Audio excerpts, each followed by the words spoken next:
మీ బట్టలకి సాఫ్టింగ్ ప్రొటెక్షన్ ఇచ్చే సరైన ప్రొడక్ట్ ఎలిమ్ ఫ్యాబ్రిక్ కండిషనర్.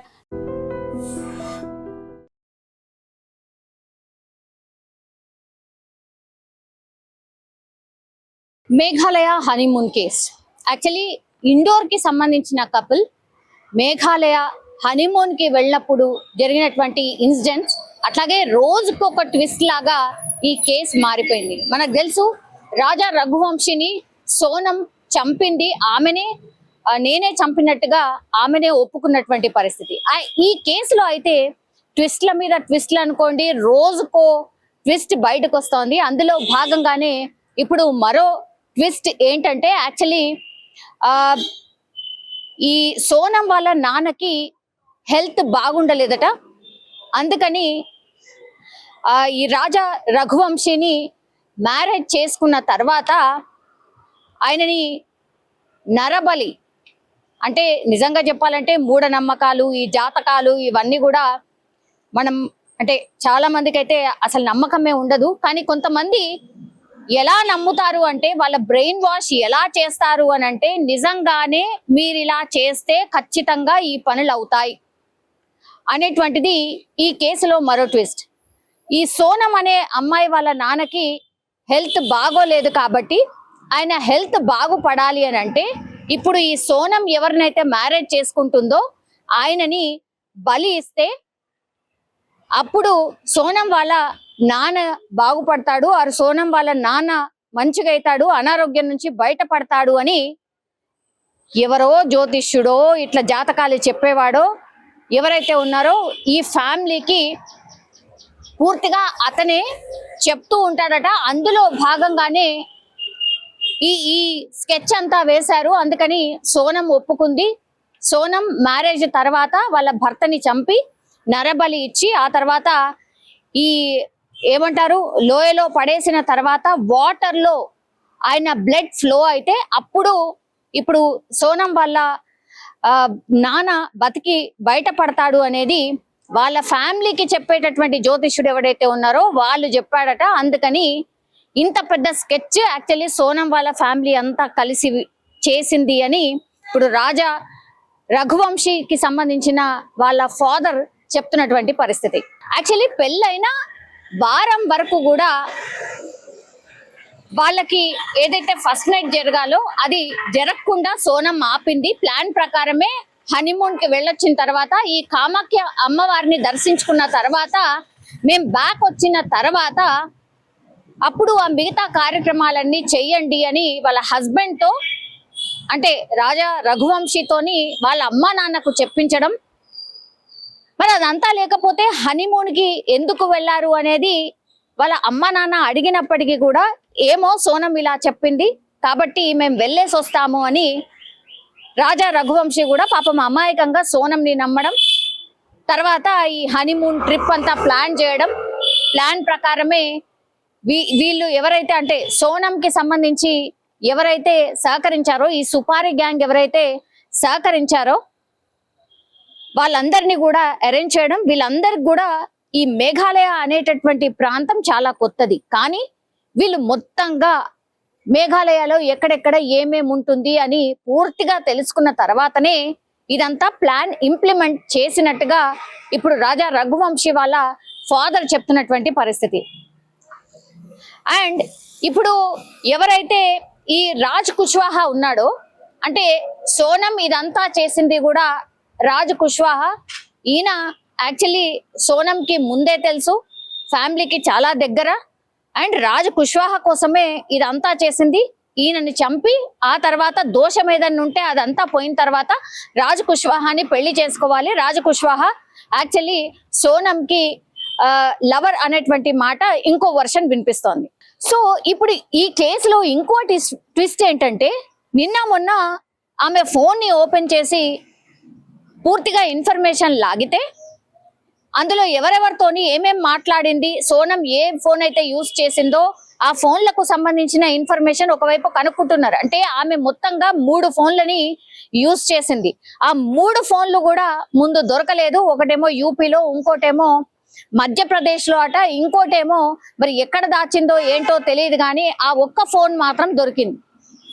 సో ఆ ఒక్క ఫోన్లోనే డాటాని అండ్ ఆమె వాట్సాప్ని ఓపెన్ చేసినప్పుడు ఎవరు సంజయ్ వర్మ, ఈ సంజయ్ వర్మ అని ఫోన్లో ఒక నెంబర్ సేవ్ అయి ఉంది.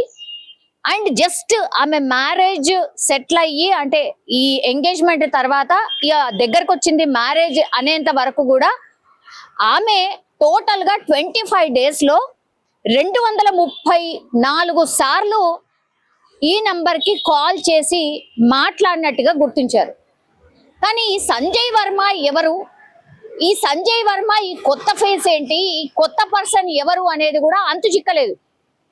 మేబీ ఫ్యామిలీ అంతటికి కూడా మరి ఈ ప్లాన్ అంతా ఈయన ద్వారానే నడిచిందా అనేది పోలీసులు ఆ కోణంలో ఒకటి, లేదు ఈ రాజ్ కుష్వాహా అని ఏదైతే అనుకుంటున్నామో రాజ్ కుష్వాహా కాదు, అసలు ఇంకొక ఆయన కోసం ఇదంతా ప్లాన్ ఇంప్లిమెంట్ చేసింది అని ఇంకో వర్షన్, ఇట్లా రకరకాల వర్షన్స్ అయితే వినిపించాయి. కానీ 25 రోజులలో పెళ్లి ఆల్మోస్ట్ దగ్గరకు వచ్చేంత వరకు కూడా ఈ 25 రోజులలో 234 సార్లు మాట్లాడినటువంటి ఈ సంజయ్ వర్మ అనే నంబర్ ఎవరిది అని పూర్తిగా క్షుణ్ణంగా ఎంక్వైరీ చేసినప్పుడు దిమ్మ తిరిగే ట్విస్ట్ ఇక్కడే ఉంది. ఈ రాజ్ కుష్వాహా ఎవరైతే ఉన్నారో ఈ రాజ్ కుష్వాహా అతన్నే ఈ సంజయ్ వర్మ అనే పేరు సేవ్ చేసుకొని, అంటే రాజ్ కుష్వాహా కాకుండా సంజయ్ వర్మగా ఫోన్లో నంబర్ సేవ్ చేసుకొని రాజ్ కుష్వాహాతోనే సోనం మాట్లాడినట్టుగా పోలీసులు ఈ రోజు నిర్ధారించినటువంటి పరిస్థితి. బాబోయ్, ఈ కేసులో అసలు ఎంత భయంకరమైన ట్విస్టులు ఉన్నాయంటే ఘోరం అన్నమాట. అసలు మనిషి అనేవాడు ఇట్లాంటి ఆలోచననే చెయ్యరు. ఇంత దారుణంగా ఈ సోనం అనే పర్సన్ అలా నాన్న అనారోగ్యం ఉంది కాబట్టి బాగుపడతాడు వాళ్ళ హస్బెండ్ ని చంపితే అని ఆ సానుభూతితోని ఇప్పుడు రాజ్ కుష్వాహా పెళ్లి చేసుకోవడానికి రెడీ ఉంటాడు కాబట్టి రాజ్ కుష్వాహాని పెళ్లి చేసుకోవచ్చు అని ఇట్లా రకరకాలుగా ఏదో పిచ్చి పిచ్చిగా ఏదో ఇప్పుడు పోలీస్ ఇన్వెస్టిగేషన్ లో రకరకాల వర్షన్స్ చెప్తూ ఉన్నారు. ఇప్పుడు మొన్న రాజా రఘువంశీ ఎవరైతే ఉన్నారో రాజా రఘువంశీకి సంబంధించిన ఫ్యామిలీ మెంబర్స్ ని వెళ్ళి ఈ సోనం వాళ్ళ బ్రదర్ కలిసి ఏడ్చి మా చెల్లి ఒకవేళ తప్పు చేసి ఉంటే ఆమెని శిక్షించాల్సిందే, ఉరి తీయాల్సిందే అని బోరున విలిపించి వాళ్ళ అమ్మా నాన్న దగ్గరికి పోయి పెద్ద సానుభూతి నటించొచ్చిండు. కానీ ఈ కేసు లోతులోకి వెళ్ళిన కొద్దిగా అసలు సోనం వాళ్ళ ఫ్యామిలీ మొత్తంగా కూడా ఈ కేసులో ఇన్వాల్వ్ అయిందా, సోనం వాళ్ళ ఫ్యామిలీ మొత్తము ఈ రాజా రఘువంశీకి సంబంధించిన ఫ్యామిలీ గురించి మొత్తం తెలుసుకునే మంచి వాళ్ళు అండ్ ఈ జ్యోతిష్యులు ఎవరైతే ఉన్నారో ఈ జ్యోతిష్యుడు అనేటోడు ఎవరైతే ఉన్నారో ఆయన చెప్పిన దాని ప్రకారమే ఇవన్నీ కూడా రాజా రఘువంశీలో మ్యాచ్ అయ్యాయి. కాబట్టి ఆయన చాలా సిన్సియర్ పర్సన్, ఆయనకి ఎట్లాంటి చెడు అలవాట్లు లేవు, అట్లాగే ఏ అమ్మాయితో ఎఫ్ఐఆర్ లేదు. ఇట్లా ఇవన్నీ తెలుసుకున్న తర్వాతనే ఇతనైతేనే కరెక్ట్, నీ జాతకం ప్రకారం కావచ్చు, లేదంటే మీ ఫ్యామిలీ బాగుపడాలని కావచ్చు, లేదంటే మీ నాన్న బాగుపడాలంటే కావచ్చు, ఇవన్నీ చెయ్యాలంటే ఇతన్ని మీరు నరబలి చెయ్యాల్సిందే అని ఈ జ్యోతిష్యుడు చెప్పడం, ఆ తర్వాత ఆ మాటలు విని ఈ ప్లాన్ అంతా సోనం వాళ్ళ ఫ్యామిలీ మొత్తంగా ఇన్వాల్వ్ అయి చేసినట్టుగా ఇప్పుడు ఈ కేసు అట్లనే కనిపిస్తుంది. అట్లాగే రాజా రఘువంశీకి సంబంధించిన ఫాదర్ కూడా ఇదే వ్యక్తపరుస్తున్నాడు.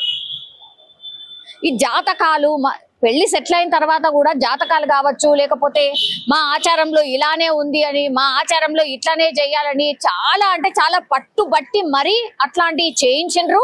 అందుకనే మాకిప్పుడు వీళ్ళు ఒక్కొక్క విషయాన్ని చెప్పిన దాన్ని బట్టి మేము కేసుకి సంబంధించి చూసినప్పుడు పూర్తిగా అన్ని మ్యాచ్ అవుతున్నాయి. కాబట్టి వీళ్ళ ప్లాన్ ప్రకారమే ఈ ఫ్యామిలీ అంతా మా బిడ్డను దగ్గరుండి వీళ్ళంతా చంపించారు అనేది కూడా ఇప్పుడు రాజా రఘువంశీ వాళ్ళ ఫాదర్ అయితే చెప్తున్నటువంటి పరిస్థితి అయితే కనిపిస్తోంది.